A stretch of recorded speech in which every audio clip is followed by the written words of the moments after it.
The air in the Grand Azure Ballroom felt different tonight.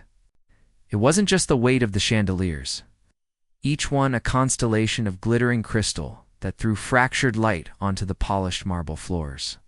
It wasn't just the scent of 100 different expensive perfumes mixing with the faint, clean smell of fresh linen. It was the sound. It was a low, constant hum, the sound of money talking. It was in the soft clinking of champagne flutes, the murmur of conversations that were never quite loud enough to be overheard, and the gentle, almost reverent laughter that punctuated it all. This was a world unto itself, a gilded cage where everyone was beautiful, and everyone was important, and everyone knew it. At the center of it all, holding court like a modern-day king, was a man whose name was on everyone's lips, though no one dared say it too loudly. He was a titan, a force of nature who had built an empire from ones and zeros and now collected assets the way other men collected stamps. He was dressed in a suit that probably cost more than a year's salary for most of the people serving the drinks. A perfect, sharp line of dark wool against the opulent backdrop. He had a way of standing that took up space, not just physically, but emotionally. His laughter was the loudest, his gestures the broadest. When he spoke, people leaned in, their faces eager, their smiles fixed. He was the sun this small, expensive universe revolved around, and his gravitational pull was immense. He waved a hand, a casual, almost dismissive gesture, and a waiter scurried forward to refill his glass. He didn't thank the waiter. He didn't even look at him. The waiter was simply a part of the machinery, a pair of hands that existed to keep his glass full. That was the nature of this room. People were either players or props, and there was no in-between.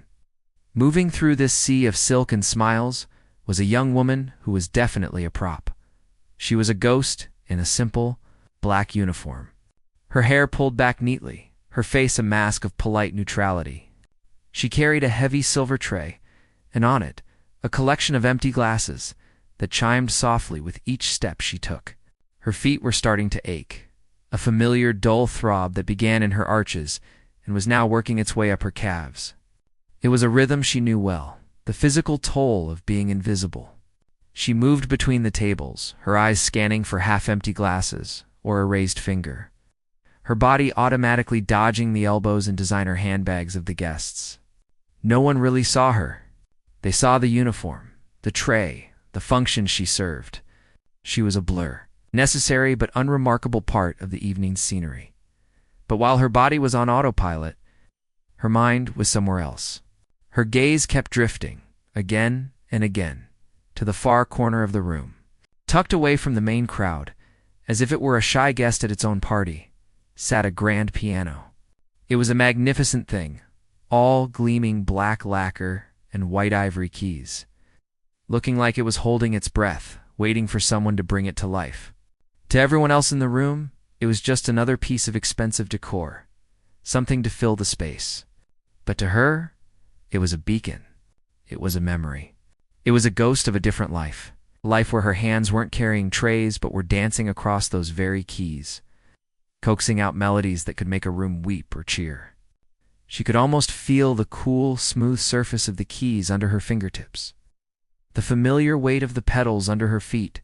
She remembered the thrill of a difficult passage, the way her heart would pound in her chest as she approached it, the surge of pure, unadulterated joy when she played it perfectly.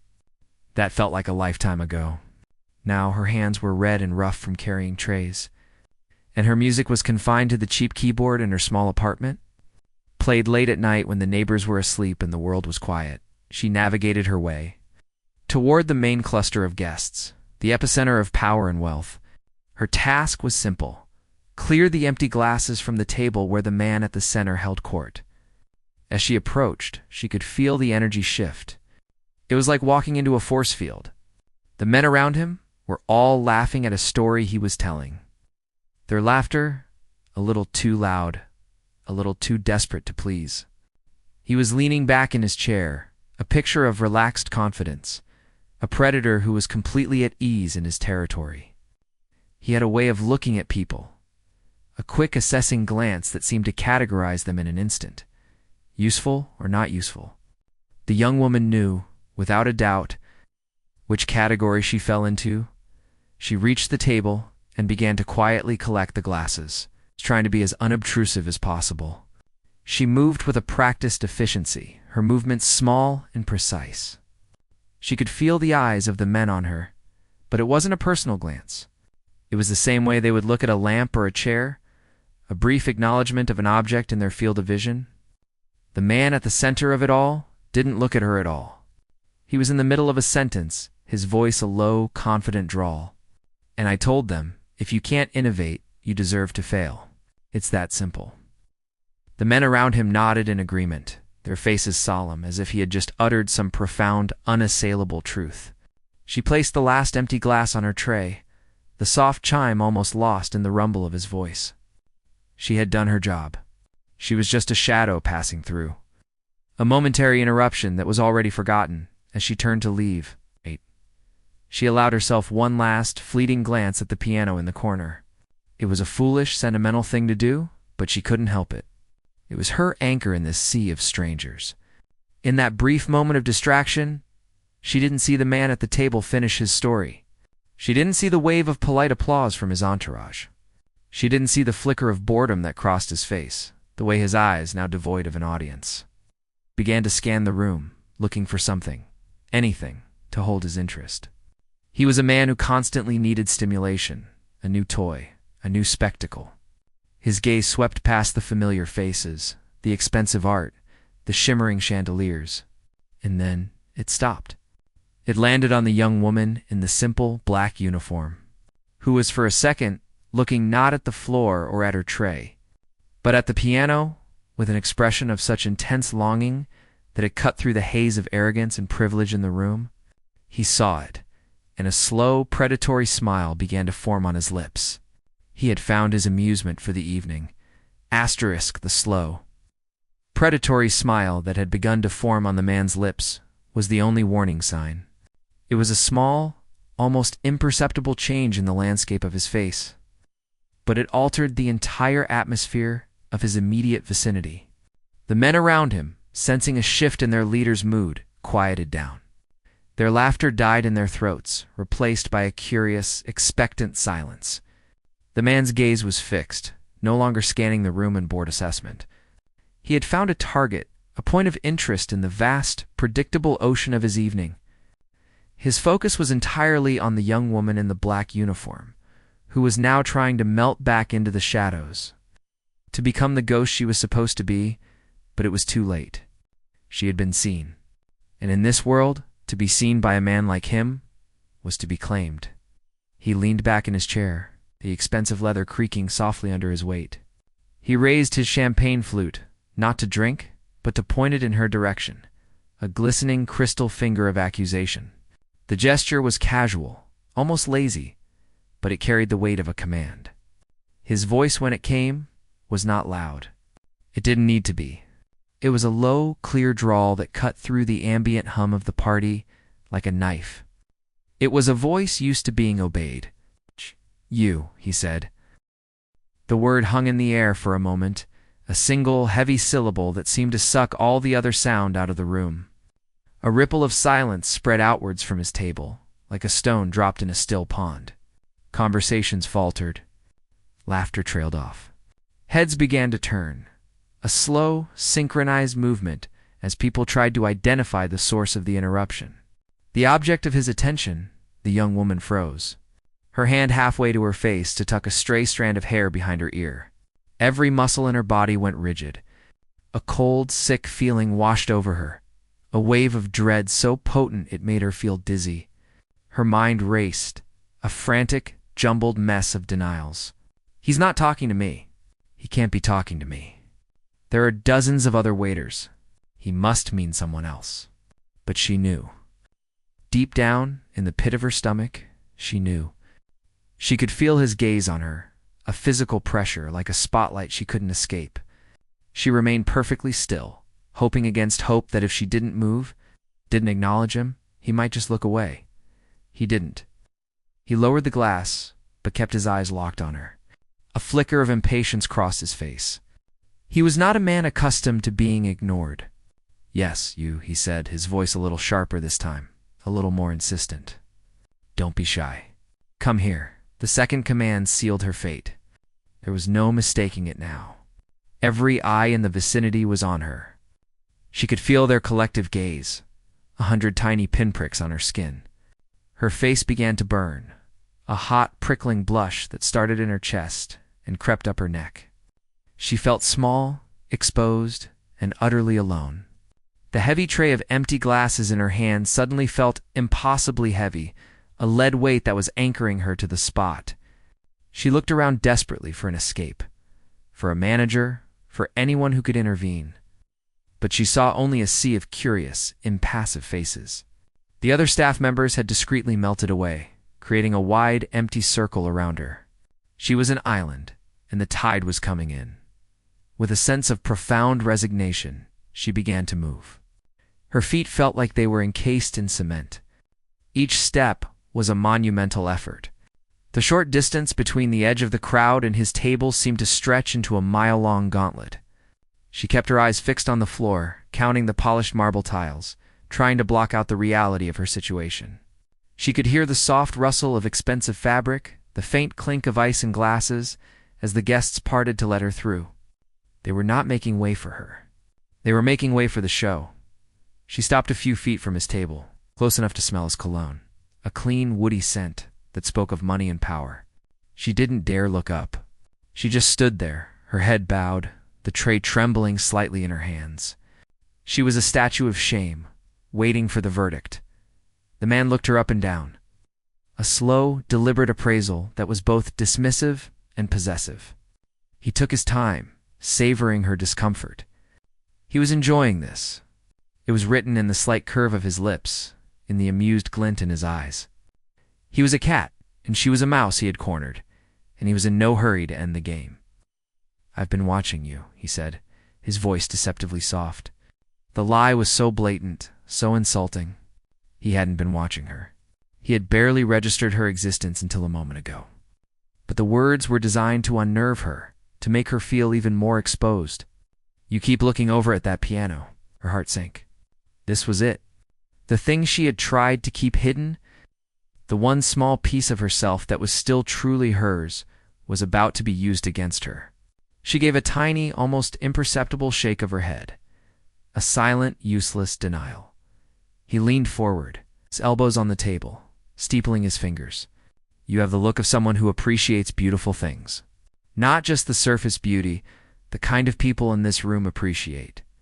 He gestured vaguely around him, a wave of his hand that encompassed the glittering crowd.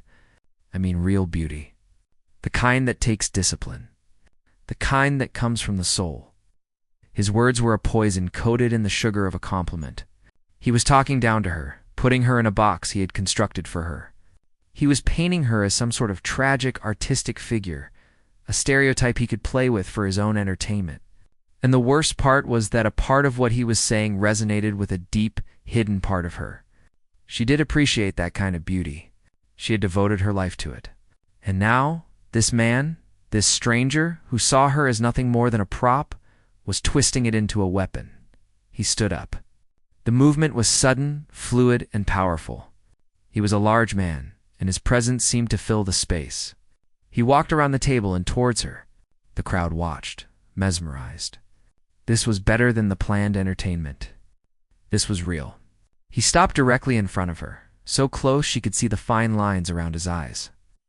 The slight imperfection in his otherwise perfect tan. He was so close that she had to tilt her head back to look at his face. "Tell me," he said, his voice dropping to a conspiratorial whisper that was still loud enough for the people nearest to hear. "Do you play?" The question was a trap.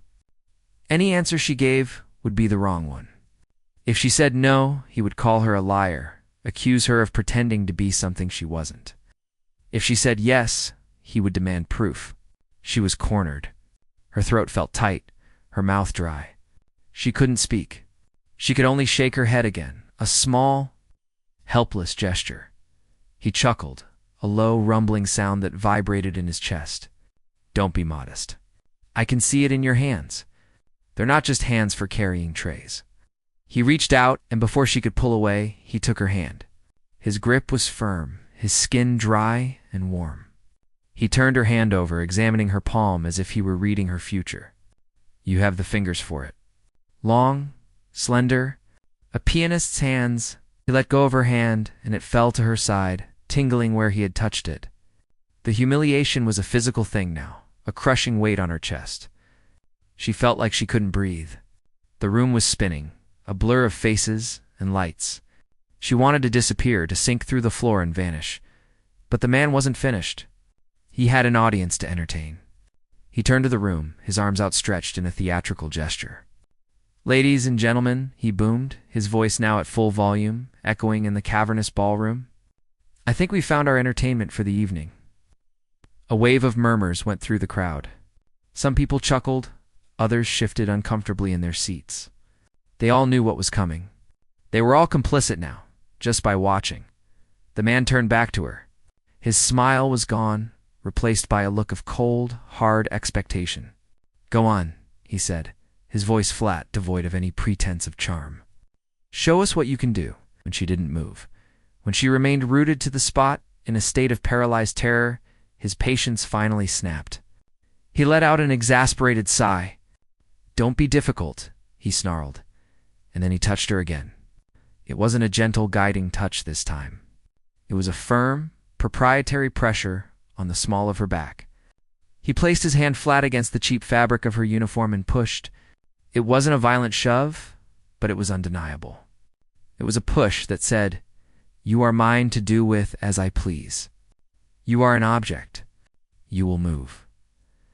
The force of the push sent her stumbling forward.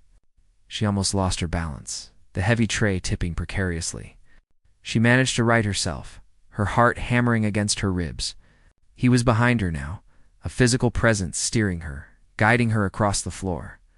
The walk to the piano was a blur of shame and fury. She could feel the eyes of every single person in the room on her back. She could hear their collective intake of breath, the rustle of their clothes as they leaned in to get a better look. She was a prisoner being led to her execution. He pushed her all the way to the corner of the room, to the gleaming black lacquer of the grand piano. He stopped her right in front of the bench. The piano, her symbol of hope and dreams, now looked like a guillotine. Sit, he commanded, his voice a low growl in her ear. The silence in the room was absolute. It was a heavy, suffocating blanket of sound that pressed in on her from all sides. The air was thick with anticipation. Every single person was holding their breath, waiting to see what would happen next. They were waiting for her to break, to cry, to fail. They were waiting for the punchline of his cruel joke. She stood there for a long moment, her back to the room, her hands clenched into fists at her sides. The heat in her cheeks had cooled, replaced by a cold, hard anger that was beginning to crystallize in the pit of her stomach. It was a small, sharp stone of defiance in a sea of humiliation. He had pushed her. He had put her on display. He had tried to strip her of her dignity. But as she stood there, facing the instrument that held a piece of her soul, she realized that he had also given her something. He had given her a stage, and he had given her an audience. The question was, what was she going to do with it? For a long moment, the young woman just sat there. It felt like sitting on an electric chair. The polished wood of the bench was cold and hard against her thighs, a stark contrast to the hot, prickling shame that was crawling all over her skin. The world had shrunk to this small, brightly lit corner of the ballroom. In front of her was the piano, a gleaming black monster with 88 white teeth. Behind her was the room, a single massive organism holding its breath, waiting for her to be torn apart. She could feel the billionaire's presence like a physical force, a hot, heavy weight on her back. He was still standing there, a self-satisfied smirk surely plastered across his face. He had created this moment, this perfect little tableau of public humiliation. He was the director, and she was the unwilling star of his cruel tragedy. Her hands rested on her lap, clenched into tight fists. She stared at them, at the red, raw knuckles and the short, unadorned nails. These were not the hands of a pianist, not anymore. These were the hands of a worker, of someone who carried heavy trays and scrubbed stubborn pots. They were the hands of a person who had given up. A wave of despair washed over her, so cold and deep it made her shiver. What was she supposed to do? She couldn't play. She hadn't seriously touched a proper piano in over a year. Her fingers were stiff, her mind a blank. Any attempt would be a disaster, a fumbling, pathetic mess that would only confirm his low opinion of her. It would be the final crushing blow to a spirit that was already fractured. Just run. The thought was a desperate whisper in her mind. Just get up and walk out. Push past him, push past all of them, and don't look back. Quit the job, disappear. It was the logical thing to do, the sane thing to do. It was the only way to escape the coming humiliation. But she couldn't move. Her feet were glued to the floor. Her body was a statue of fear and defiance. She looked up from her hands and saw her reflection in the polished black surface of the piano lid. It was a distorted, blurry image, but she could see the pale, terrified face staring back at her. She saw the wide, dark eyes full of panic, the trembling set of her jaw. And then she saw something else. Behind the reflection of her own face, she could see the reflection of the room. She could see the sea of expectant faces, the shimmering chandeliers, the opulent backdrop of a world that had rejected her. And she saw him, standing just behind her, his reflection tall and imposing. A smug grin on his face as he watched his puppet squirm. Something inside her broke. It wasn't a clean snap, but a slow, painful crack, like ice under pressure. The despair didn't vanish, but it was joined by something else. Something hot and sharp and dangerous. It was anger. It wasn't a fleeting emotion. It was a deep, ancient fury that rose up from the pit of her stomach, burning away the coldness of her fear. He had done this. He had put her in this position. He had treated her like an object, a toy for his amusement. He had tried to strip her of everything, even her right to be invisible. And in that moment, she realized that walking away would be letting him win. Running would be the final act of his play. She would not give him that satisfaction. A strange calm settled over her. The trembling in her hands subsided. The frantic beating of her heart slowed to a steady, powerful rhythm. She was still scared, but the fear was no longer in control. The anger was. She lifted her hands from her lap and placed them gently on the keys. The ivory was cool and smooth under her fingertips, a familiar, comforting sensation. It was like touching a part of herself she thought was long dead. She closed her eyes for a second, just 1 second, and let the feeling wash over her. She remembered who she was. Not a waitress. Not a prop. Not a victim. She was a musician. She took a deep breath, filling her lungs with the scent of wax and old wood and the faint electric temps of fear. She opened her eyes. Her gaze was no longer fixed on her reflection. It was focused on the sheet music stand, which was, of course, empty. It didn't matter. The music wasn't on paper. It was inside her. It had been there all along, waiting. Her fingers, which had felt stiff and clumsy just moments before, began to move. They started with a single, hesitant note in the lower register. It was a soft, questioning sound, almost a whisper. A few people in the crowd shifted, a low murmur of disappointment rippling through them. They had expected a spectacle, a failure, and this quiet start was almost boring. The billionaire's smirk widened. He had one. She was just going to plink out a few sad notes and slink away in shame. But then, another note joined the first. And another. Slowly, carefully, a melody began to form. It was a simple, haunting tune, full of a deep and profound sadness. It was the sound of loneliness, of dreams deferred, of a quiet ache that never quite went away. Her fingers moved with a newfound confidence, finding their way across the keys as if they had never left. The melody grew, weaving in and out of complex harmonies, painting a picture of a world full of beauty and pain. The room, which had been buzzing with whispered judgments, began to quiet down. The hesitant notes had a strange, hypnotic quality. They were pulling people in, forcing them to listen. The young woman was no longer aware of the audience. She was no longer aware of the man standing behind her. The world had fallen away, and there was only her and the piano. The music was a language she had forgotten she could speak, and now the words were pouring out of her. The sad, slow melody began to change. A new urgency entered the piece. The tempo quickened. The soft notes became harder, more insistent.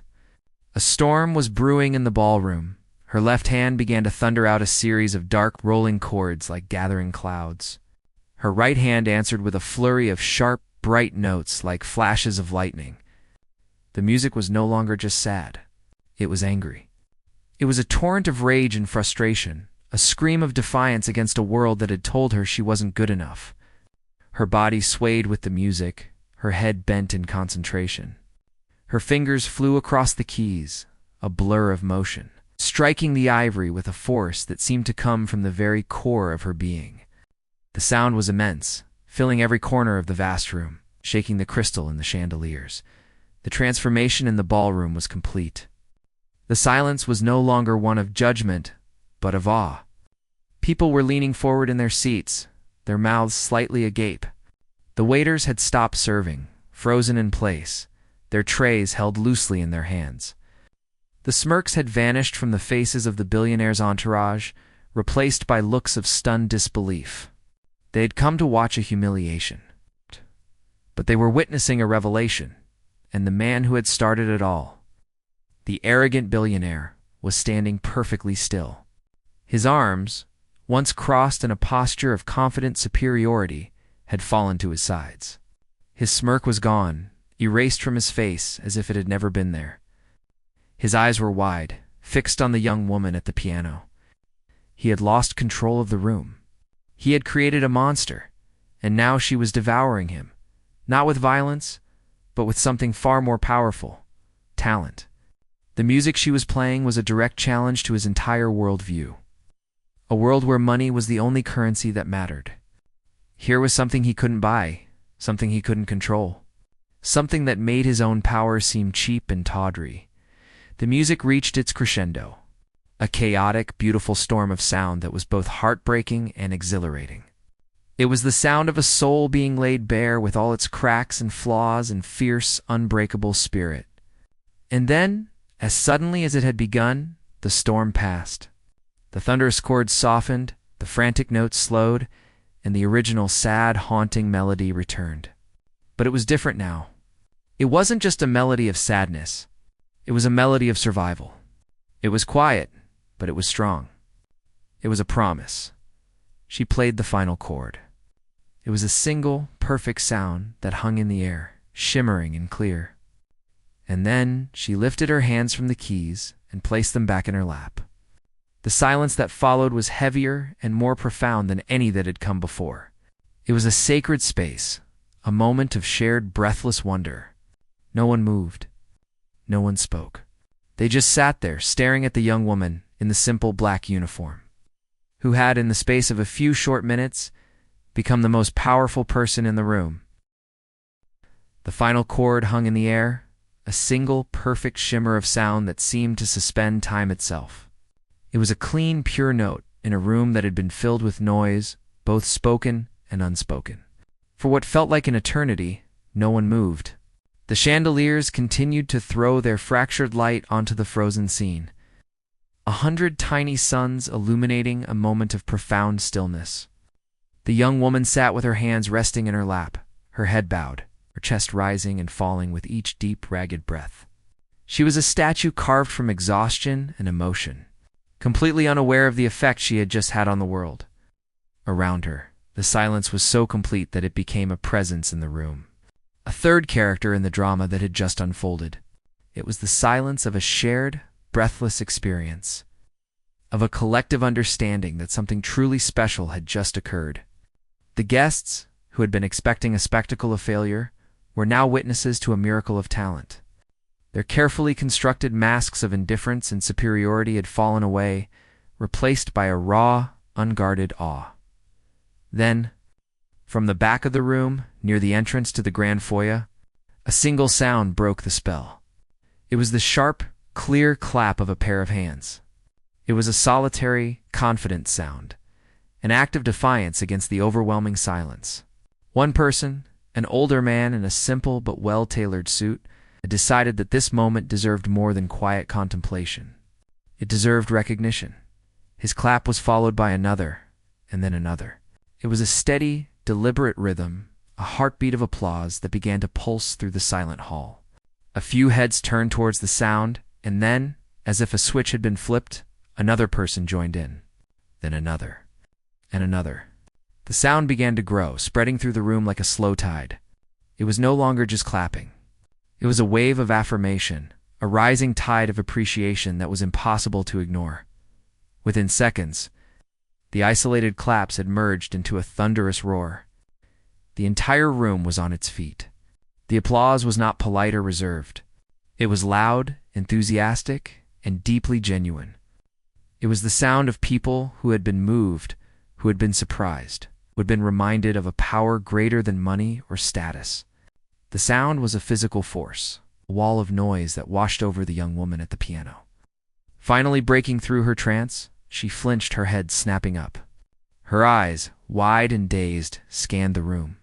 She saw a sea of faces, all turned towards her, all smiling, all clapping. For a moment, she didn't understand. She was still lost in the world of the music, in the storm of emotion she had just unleashed. The sound was for someone else. It had to be. She looked over her shoulder, expecting to see the real performer, the person they were all cheering for. But there was no one there. There was only her, and the piano, and the roaring crowd. The realization hit her with the force of a physical blow. They were clapping for her. The shame and humiliation she had felt just minutes before were gone, replaced by a feeling so overwhelming and unfamiliar she could barely name it. It was a mix of shock, disbelief, and a tiny, flickering spark of something that felt like pride. She had done this. She had taken their cruel game and turned it into her own. Masterpiece. But the feeling was quickly overshadowed by a wave of profound exhaustion. The adrenaline that had carried her through the performance was rapidly receding, leaving behind a bone-deep weariness. She felt exposed, vulnerable, as if she had just taken off her skin and shown everyone the raw, trembling muscle and bone beneath. She couldn't stay here a second longer. She couldn't bask in their applause. It wasn't why she had played. She had played for herself to reclaim a piece of her soul that had been stolen. The applause was just an echo. With a sense of quiet determination, she pushed the bench back and stood up. The movement was slow, deliberate. She didn't bow. She didn't smile. She didn't acknowledge the applause in any way. She simply turned her back on the adoring crowd and began to walk away. As she moved, the sea of guests parted for her, creating a clear path back to the anonymity of the service corridors. They stopped clapping as she passed, their expressions a mixture of respect and curiosity. They were not just letting a waitress pass. They were making way for the artist. The man who had put her on that stage was still standing where he had been, a solitary figure in an empty space. His face was a mask of fury and disbelief. He had been utterly and completely upstaged. The room he had commanded, the people he had controlled, were now hers. He watched her walk away, his hands clenched into fists at his sides. He had to do something, to say something, to regain some semblance of control. As she passed him, he opened his mouth. Adequate, he sneered, the word dripping with a condescension he no longer had the right to feel. He wanted the word to cut her, to remind her of her place. He wanted it to be the final, definitive word on the evening, but his voice was a pebble thrown into a tsunami. The word was lost in the renewed wave of applause that erupted as she reached the edge of the room. A few people turned to look at him, their expressions not of agreement, but of pity. He was a small, petty man, trying to throw a shadow over his son. He was the joke now. She didn't even seem to hear him. She didn't flinch. She didn't break her stride. He had become invisible to her, a ghost from a nightmare she was now walking away from. She disappeared through a heavy velvet curtain, leaving the man and his world behind her. The energy in the ballroom had been irrevocably altered. The party was over. The easy, superficial chatter was gone, replaced by a buzz of intense conversation. People were huddled in small groups, all of them talking about the same thing: the waitress, the music, the stunning, unexpected turn of events. The billionaire was now an island, his guests giving him a wide berth. He tried to re-engage his entourage, but their laughter was forced, their attention elsewhere. The narrative of the evening had been stolen from him, and he had no idea how to get it back.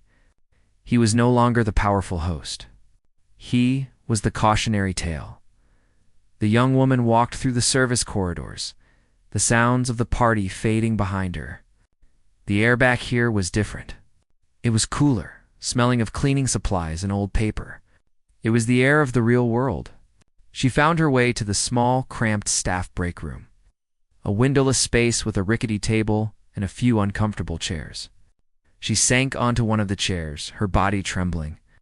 She put her head in her hands, and for the first time all night, she allowed herself to feel the full weight of what had happened. The tears came not of sadness, but of release. A cleansing flood that washed away the fear and the anger and the shock. She didn't know how long she sat there, lost in her own thoughts. She was startled by a soft knock on the door frame. She looked up to see an older man standing there, his expression kind and respectful. He was the same man who had started the applause.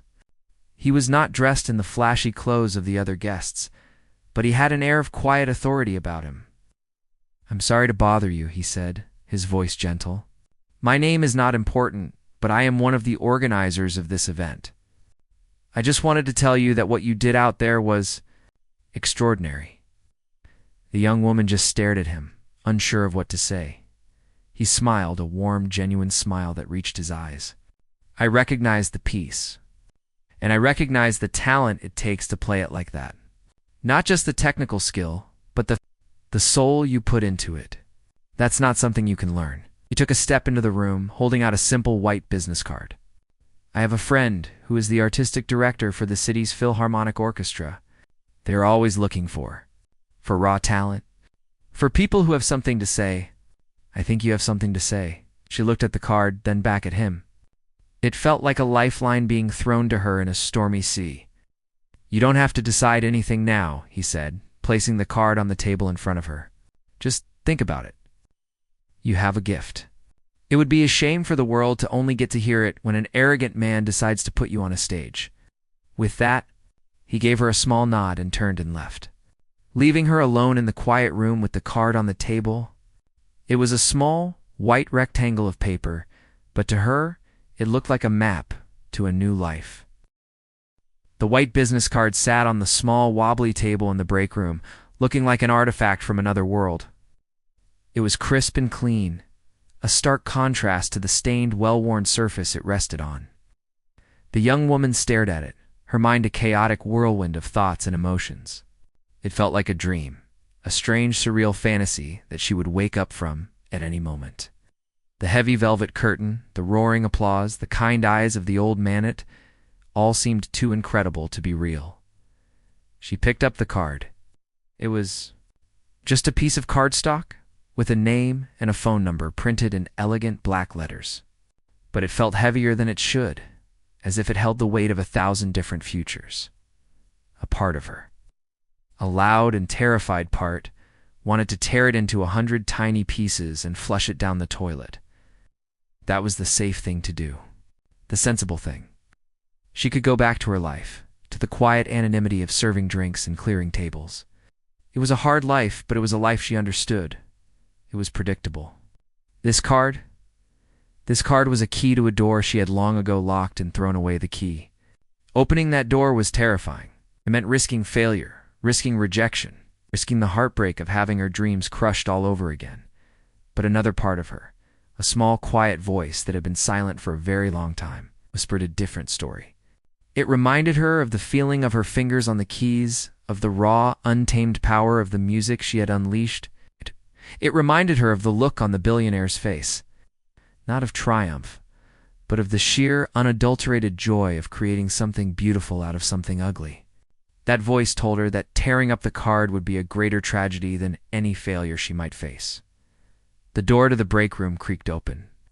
Her manager stood there, a portly man with a perpetually worried expression. But tonight his expression was different. It was a mixture of awe and something that looked a lot like respect. He didn't say anything about her abandoning her post or causing a scene. He just looked at her, a slow smile spreading across his face. "I think you can go home for the night," he said, his voice unusually gentle. "I think you've done enough." She nodded, not trusting herself to speak. She picked up the card, slipped it into her pocket, and walked out of the room, leaving the world of the Grand Azora Ballroom behind her for good. The next few days were a blur. The story, as it turned out, had not stayed contained within the walls of the ballroom. Someone had recorded it on their phone. The video was shaky and the sound was distorted, but it was enough. It had gone viral. It was everywhere. It's on the news, on social media feeds, on the front pages of online blogs. The headlines were dramatic and sensational. Mystery waitress shocks billionaire with virtuoso performance. The day the music died for a tech titan, from serving tables to serving notice, the waitress who took on a king. Her roommate was the one who showed her. She found the young woman sitting on their small second-hand couch, staring at the wall, lost in thought. Without a word, her roommate thrust her phone in front of her face. The screen lit up with the now familiar video. She watched herself. A small, black-clad figure being pushed towards the piano. She watched her own hesitant fingers begin to play. She watched the transformation, the way her body seemed to fuse with the instrument.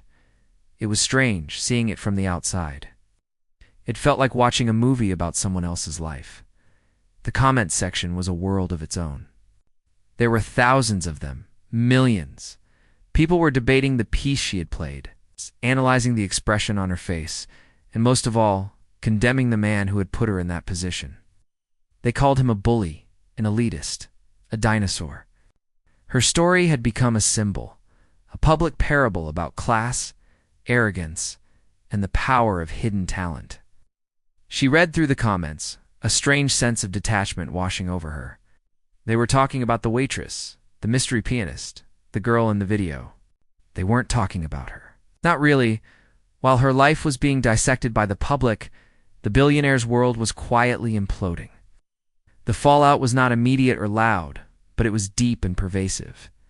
It wasn't about losing money. He had too much of that for it to ever be a real problem. It was about something far more valuable to him, his reputation. The carefully constructed image of the maverick genius, the generous philanthropist, the cool modern titan of industry was cracking. He sat in his minimalist office on the top floor of his glass and steel tower, looking out at the city below. He felt like a king looking out over his kingdom, but for the first time he could feel the whispers of dissent from the streets. His phone buzzed constantly, but it wasn't with the usual congratulatory calls or business deals. It was with nervous inquiries from his board of directors, with polite but firm withdrawals from charitable foundations he supported, with cancellations from A-list guests who were suddenly busy for his next party. His assistant, a woman who had been with him for a decade and had never once shown a flicker of emotion, looked at him with a barely concealed pity. "Sir," she said, her voice tight, "the New York Times is requesting a comment. And so is the Wall Street Journal." He waved a dismissive hand. "Tell them no comment. This will all blow over in a week. They'll find some new cat video to get excited about." But he knew it wouldn't. He'd made a fatal miscalculation. He had thought he was humiliating a waitress. Instead, he had created a folk hero. He had tried to exert his power in the most public way possible, and in doing so, he had shown the world the ugly truth behind his polished facade. He was no longer a visionary, he was a villain. And in the court of public opinion, there was no appeal. A week after the gala, the young woman was sitting in her small apartment. The initial frenzy had died down, and she was left with the quiet reality of her life. The uniform was hanging in her closet, but she hadn't worn it. She hadn't quit, not officially, but she couldn't bring herself to go back. She sat at her small, cheap electronic keyboard, the one she had bought from a second-hand store years ago. A thin layer of dust covered the keys. She ran her finger over the plastic, remembering the cool, heavy feel of the grand piano's ivory. The business card was on the stand in front of her. She had looked at it 100 times a day. She'd even typed the number into her phone, her thumb hovering over the call button, only to chicken out at the last second. What would she say? "Hi, I'm the waitress from the internet." It sounded ridiculous. She thought about the shame she had felt, the burning humiliation of being pushed onto that stage. But then she thought about the music. She thought about the way the anger had surged through her, a wild, untamed river that had found its voice in the melody. She thought about the silence after the final chord, a silence that was more full of meaning than any applause. She realized that the shame wasn't hers to carry. It belonged to him. All she had done was take the stage he had forced her onto and make it her own. With a deep, shaky breath, she picked up her phone. Her thumb hovered over the screen for a moment longer. Then, with a resolve that surprised even herself, she pressed the button. The phone rang, each tone a hammer blow against her heart. Just as she was about to hang up, a calm, professional voice answered, "Philharmonic Administrative Office. How may I help you?" "Hi," she said, her voice barely a whisper. She cleared her throat and tried again. "Hi, my name is…" "I was given this number. A man at the charity gala at the Grand Azure. He said I should call about an audition." There was a pause on the other end of the line, a pause that felt like an eternity. Then the voice said, "Ah, yes. We've been expecting your call." Months later, the young woman was not a world-famous concert pianist. She was not a millionaire. She was not living in a penthouse apartment. She was in a small, windowless practice room in the basement of the city's music conservatory. The room smelled of old wood and rosin, and the piano in the corner was a beat-up upright with a few keys that stuck. But to her, it was a palace. She was wearing a simple pair of jeans and a faded t-shirt. Her hair was pulled back in a messy bun. She was preparing for an audition, not for a sold-out concert hall, but for a spot as a junior member of the orchestra's accompanying program. It was a small step, a humble beginning, but it was her beginning. It was a beginning that she had earned, not through a cruel twist of fate, but through her own talent and courage. The sunlight from a high, grimy window streamed into the room, catching the dust motes dancing in the air. She sat down on the worn wooden bench, her back straight, her shoulders relaxed. She looked at the sheet music on the stand, a complex, challenging piece that would have terrified her just a few months ago. But now, she just saw it as a puzzle, a conversation waiting to be had. She placed her fingers on the keys, her touch light and confident. The public humiliation had become the unexpected, powerful first note of the rest of her life. And now it was time to compose the rest of the song. She took a deep breath and began to play.